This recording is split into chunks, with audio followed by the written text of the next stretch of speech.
on! The flowers everywhere!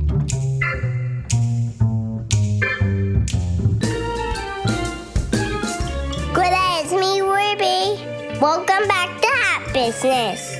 The podcast where hats is more to sit on a nugget. Oh no. I put in salt instead of sugar.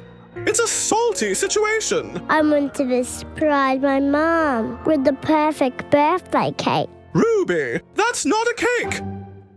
That's a bread crime. And now it's ruined. You're not a baking disaster. You just made a mistake. But I wanted to get it right. First go, perfect. No mess, no mistakes.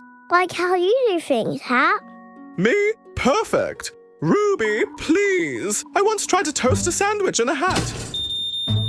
It did not go well. The ham never forgave me. Let's put our thinking hats on. What do we do when we make a mistake?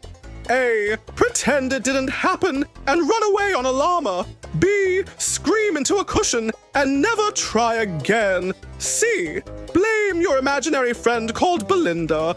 D. Learn from it, laugh a bit, and try again. I mean, I like llamas, but the answer is D. It's okay to mess up.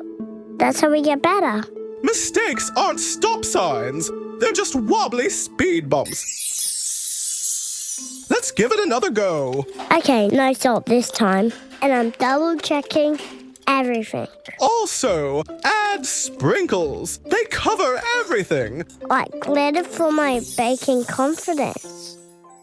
Oh, a cake, Ruby, it looks amazing. Sorry, Mum, it's wonky. But it tastes delicious. Best birthday cake ever, Ruby, thank you. Tastes like love and learning. What did we learn today, Hat? We learned that making mistakes doesn't mean you failed. It means you're learning. And sometimes a wonky cake with love in it is better than a perfect one without. Thanks for listening. See you next time for Hat Business. Bye-bye.